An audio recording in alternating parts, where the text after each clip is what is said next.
ನಮಸ್ತೆ ಗೆಳೆಯರು, ಎಲ್ಲರೂ ಹೇಗಿದ್ದೀರಾ? ಚೆನ್ನಾಗಿದ್ದೀರಾ ಅಂತ ಭಾವಿಸ್ತೀನಿ. ದರ್ಶನ್ ಅವರ ಮೋಸ್ಟ್ ಎಕ್ಸ್ಪೆಕ್ಟೆಡ್ ಮೂವಿ ಡೆವಿಲ್ ಚಿತ್ರದ ಇದ್ರೆ ನೆಮ್ಮದಿಯಾಗಿರಬೇಕು ಅನ್ನೋ ಹಾಡು ರಿಲೀಸ್ ಆಗಿದೆ. ಆಕ್ಚುಲಿ ಈ ಹಾಡು ಆಗಸ್ಟ್ 15ರಂದು ರಿಲೀಸ್ ಆಗಬೇಕಾಗಿತ್ತು. ಆದರೆ ದರ್ಶನ್ ಅವರ ಬೇಲ್ ರದ್ದಾದ ಕಾರಣ ಈ ಹಾಡನ್ನು ಮುಂದೂಡಲಾಗಿತ್ತು. ಇವತ್ತು ರಿಲೀಸ್ ಆಗಿದೆ. ಈ ಹಾಡನ್ನು ಕೇಳ್ತಾ ಇದ್ರೆ ಪಕ್ಕ ಡಿ ಬಾಸ್ ಫ್ಯಾನ್ಸ್ಗಳಿಗೆ ಮಾಡಿರೋ ಥರ ಇದೆ. ಡಿ ಬಾಸ್ ಸೆಲೆಬ್ರಿಟೀಸ್ಗಳು ಸೆಲೆಬ್ರೇಟ್ ಮಾಡುವುದರ ಜೊತೆಗೆ ಈ ಹಾಡಿನ ಸಾಲುಗಳನ್ನು ಅರ್ಥ ಮಾಡ್ಕೋಬೇಕು. ಡಿ ಬಾಸ್ ವಿಚಾರದಲ್ಲಿ ಅಲ್ಲಿ ಇಲ್ಲಿ ಕೇಳಿ ಬರ್ತಿರುವ ನೆಗೆಟಿವ್ ಟಾಕ್ಗಳಿಗೆ ಈ ಹಾಡಿನಿಂದ ಉತ್ತರ ಕೊಡಲಾಗಿದೆ ಅಂತ ಅನ್ಬಹುದು. ಸದ್ಯದ ಪರಿಸ್ಥಿತಿಯನ್ನು ಅರ್ಥ ಮಾಡಿಕೊಂಡು ಫ್ಯಾನ್ಸ್ಗಳು ತಾಳ್ಮೆಯಿಂದ ಇರಿ ಅನ್ನೋದನ್ನ ಈ ಹಾಡಿನ ಸಾಲುಗಳು ಹೇಳುತ್ತೆ. ಫಸ್ಟ್ ಡೇ ಫಸ್ಟ್ ಶೋ ಥಿಯೇಟರ್ನಲ್ಲಿ ಸಿನಿಮಾ ನೋಡಿ ಡಮಾಲ್ ಡಿಮಿಲ್ ಸೌಂಡಿನಲ್ಲಿ ಸೆಲೆಬ್ರೇಟ್ ಮಾಡೋರು ನಿಜವಾದ ಫ್ಯಾನ್ಸ್. ಈ ಸಾಲು ಪ್ರೆಸೆಂಟ್ ಈಗ ಏನು ಕೇಳಿ ಬರ್ತಾ ಇದೆ. ದರ್ಶನ್ ಫ್ಯಾನ್ಸ್ ವಿಚಾರವಾಗಿ ಸೋಷಿಯಲ್ ಮೀಡಿಯಾದಲ್ಲಿ ನೆಗೆಟಿವ್ ಕಮೆಂಟ್ ಮಾಡ್ತಾರೆ, ಅಶ್ಲೀಲ ಪದ ಬಳಕೆ ಮಾಡ್ತಾರೆ. ಈ ಆರೋಪ ಮಾಡೋರಿಗೆ ಹಾಗೆ ಆ ಥರ ಕಮೆಂಟ್ ಮಾಡೋರಿಗೆ ಉತ್ತರ ಕೊಡಲಾಗಿದೆ. ಅಕಸ್ಮಾತ್ ದರ್ಶನ್ ಫ್ಯಾನ್ಸ್ಗಳೇ ಆ ಥರ ಕಮೆಂಟ್ ಮಾಡಿದರೆ ನೀವು ನಿಜವಾದ ಫ್ಯಾನ್ಸ್ಗಳಲ್ಲ. ಥಿಯೇಟರ್ನಲ್ಲಿ ಸಿನಿಮಾ ನೋಡಿ ಸಿಳ್ಳೆ ಚಪ್ಪಾಳೆ ಹೊಡೆದು ಆಚೆ ಬಂದು ನಿಮ್ಮ ಜೀವನವನ್ನು ನೋಡೋನು ನಿಜವಾದ ಫ್ಯಾನ್ಸ್. ಹಾಗೆ ಆರೋಪ ಮಾಡೋರಿಗೆ ಕಮೆಂಟ್ ಮಾಡೋರೆಲ್ಲ ದರ್ಶನ್ ಫ್ಯಾನ್ಸ್ಗಳೇ ಆಗಿರಲ್ಲ. ಹೀಗೆ ಆರೋಪ ಮಾಡೋರಿಗೆ ಕಮೆಂಟ್ ಮಾಡೋರಿಗೆ ಇಬ್ಬರಿಗೂ ಹೇಳಿದ ಹಾಗೆ ಇದೆ. ನಿಮ್ಮ ಬೆಳವಣಿಗೆ ನಿಮ್ಮ ಕೈಯಲ್ಲಿದೆ, ನಿಮ್ಮನ್ನು ನಂಬಿದವರಿಗೆ ನೀವೇ ಬಾಸ್ ಅಂತ ಹಾದಿ ತಪ್ತಾ ಇರೋ ಅಭಿಮಾನಿಗಳಿಗೆ ಹೇಳಿದ ಹಾಗೆ ಇದೆ.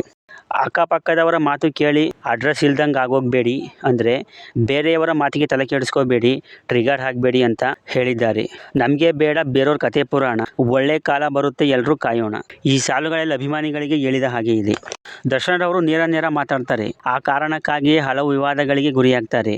ಆದರೆ ಯಾವತ್ತೂ ಕನ್ನಡ ಇಂಡಸ್ಟ್ರಿ ಬಿಟ್ಟು ಪರಭಾಷೆ ಕಡೆ ಹೋಗಿಲ್ಲ. ಅಭಿಮಾನಿಗಳಿಗೆ ಸೆಲೆಬ್ರಿಟಿ ಪಟ್ಟ ಕೊಟ್ಟು ತಮ್ಮ ಎದೆಯಲ್ಲಿ ಇಟ್ಕೊಂಡಿದ್ದಾರೆ. ಅದೇ ರೀತಿ ಅವರ ಅಭಿಮಾನಿಗಳು ಕೂಡ ಅವರನ್ನು ಯಾವತ್ತೂ ಕೈ ಬಿಡಲ್ಲ. ಈ ಎಲ್ಲ ಅಂಶಗಳನ್ನು ಈ ಹಾಡಿನಲ್ಲಿ ಸೇರಿಸಲಾಗಿದೆ. ಇಲ್ಲಿ ದರ್ಶನ್ ಫ್ಯಾನ್ಸ್ ಅಂತ ಹೇಳ್ಕೊಂಡು ನೆಗೆಟಿವ್ ಕಮೆಂಟ್ ಮಾಡೋರು, ಅಶ್ಲೀಲ ಪದ ಬಳಕೆ ಮಾಡಿ ಬೇರೆ ಹೀರೋಗಳನ್ನು ಹೀಯಾಳಿಸೋರಿಗೆ ಈ ಹಾಡಲ್ಲಿ ಒಂದು ಲೈನ್ ಬರುತ್ತೆ, ನಿಮ್ಮ ಪ್ರೀತಿಗೆ ಚಿರಋಣಿನ ಎಲ್ಲ ನಮ್ಮೋರೆ ಅಂತ ಬಾಳೋಣ. ಅಂದರೆ ನಿಮ್ಮ ಪ್ರೀತಿಗೆ ನಾನು ಯಾವತ್ತೂ ಚಿರಋಣಿ ಅಂತ ದರ್ಶನ್ ರವರು ಹೇಳಿದ ಹಾಗೆ ಇದೆ. ಈ ಹಾಡಿನಲ್ಲಿರುವ ಒಂದೊಂದು ಸಾಲುಗಳು ಕೂಡ ಡಿ ಬಾಸ್ ಸೆಲೆಬ್ರಿಟೀಸ್ಗಳನ್ನು ರಂಜಿಸುವುದರ ಜೊತೆಗೆ ಪರಿಸ್ಥಿತಿನ ಅರ್ಥ ಮಾಡಿಕೊಂಡು ತಾಳ್ಮೆಯಿಂದ ಇರಿ, ಒಳ್ಳೆ ಕಾಲ ಬರುತ್ತೆ ಅನ್ನೋದನ್ನು ಹೇಳಿದ ಹಾಗೆ ಇದೆ. ಈ ಹಾಡು 10 ವರ್ಷಗಳ ಹಿಂದೆ ವಿ ಹರಿಕೃಷ್ಣ ದರ್ಶನ್ ಕಾಂಬಿನೇಷನ್ನಲ್ಲಿ ಬರ್ತಾ ಇದ್ದ ಇಂಟ್ರೊಡಕ್ಷನ್ ಸಾಂಗ್ ಥರನೇ ಇದೆ.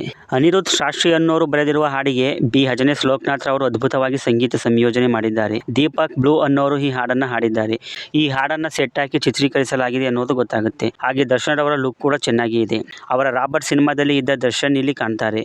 ಅವರು ನಡೆದುಕೊಂಡು ಬರುವ ಸ್ಟೈಲು, ಅವರ ಜಾಕೆಟು ಎಲ್ಲ ರಾಬರ್ಟ್ ರಾಘವನನ್ನೇ ಹೋಲುತ್ತೆ. ಸಿನಿಮಾ ರಿಲೀಸ್ ಆದಾಗಂತೂ ಈ ಹಾಡಿಗೆ ಥಿಯೇಟರ್ನ ಸೆಲೆಬ್ರೇಷನ್ ಮುಗಿಲು ಮುಟ್ಟೋದಂತೂ ಸತ್ಯ. ಡೆವಿಲ್ ಚಿತ್ರದ ಎಲ್ಲ ಕೆಲಸಗಳನ್ನು ದರ್ಶನ್ ರವರು ಮಾಡಿ ಮುಗಿಸಿದ್ದಾರೆ. ಮುಂದೆ ಹೀಗೆ ಆಗಬಹುದು ಅಂತ ಮೂವಿ ಟೀಮ್ನವರಿಗೆ ಗೊತ್ತಿತ್ತು ಅಂತ ಅನಿಸುತ್ತೆ. ಅದಕ್ಕೆ ದರ್ಶನ್ ರವರ ಡಬ್ಬಿಂಗ್ ಕೂಡ ಮುಗಿಸಿಬಿಟ್ಟಿದ್ದಾರೆ. ಇನ್ನು ಪೋಸ್ಟ್ ಪ್ರೊಡಕ್ಷನ್ ಕೆಲಸಗಳಷ್ಟೇ ಬಾಕಿ ಇರೋದು. ಇದು ಸಾರಥಿ ಥರನೇ ಆಗಿರುತ್ತೆ ಅಂತ ಅನಿಸುತ್ತೆ. ದರ್ಶನ್ ರವರು ಜೈಲಲ್ಲಿ ಇದ್ದಾಗಲೇ ಸಿನಿಮಾ ರಿಲೀಸ್ ಆಗಬಹುದು. ಸದ್ಯದ ಪರಿಸ್ಥಿತಿಗೆ ದರ್ಶನ್ ರವರಿಗೆ ಇನ್ನೂ 6 ತಿಂಗಳು ಬೇಲ್ ಸಿಗೋದು ಡೌಟು ಅಂತ ಅನಿಸುತ್ತೆ. ಅಷ್ಟೊತ್ತಿಗೆ ಡೆವಿಲ್ ಸಿನಿಮಾ ರಿಲೀಸ್ ಆದರೂ ಏನೋ ಆಶ್ಚರ್ಯ ಇಲ್ಲ. ದರ್ಶನ್ ಪತ್ನಿ ವಿಜಯಲಕ್ಷ್ಮಿ ರವರು ಒಂದು ಪೋಸ್ಟ್ ಮಾಡಿದ್ರು, ಸಿನಿಮಾ ರಿಲೀಸ್ಗೆ ಯಾವುದೇ ಅಡೆತಡೆ ಆಗಬಾರದು ಅಂತ. ಅದನ್ನು ಎಲ್ಲ ಪಾಲಿಸೋಣ ಅಂತ ಹೇಳ್ತಾ ಈ ವಿಡಿಯೋನ ಮುಗಿಸ್ತಾ ಇದ್ದೀನಿ. ಕೊನೆಯಲ್ಲಿ ನನಗೆ ತುಂಬ ಇಷ್ಟವಾದ ಲೈನ್ ಹೇಳ್ತೀನಿ, ಹಸಿವಿದ್ದರೆ ಸಾಧನೆ ಮಾಡೋಣ, ಕಷ್ಟಪಡೋರಿಗೆ ಕೀರ್ತಿ ನಿಧಾನ.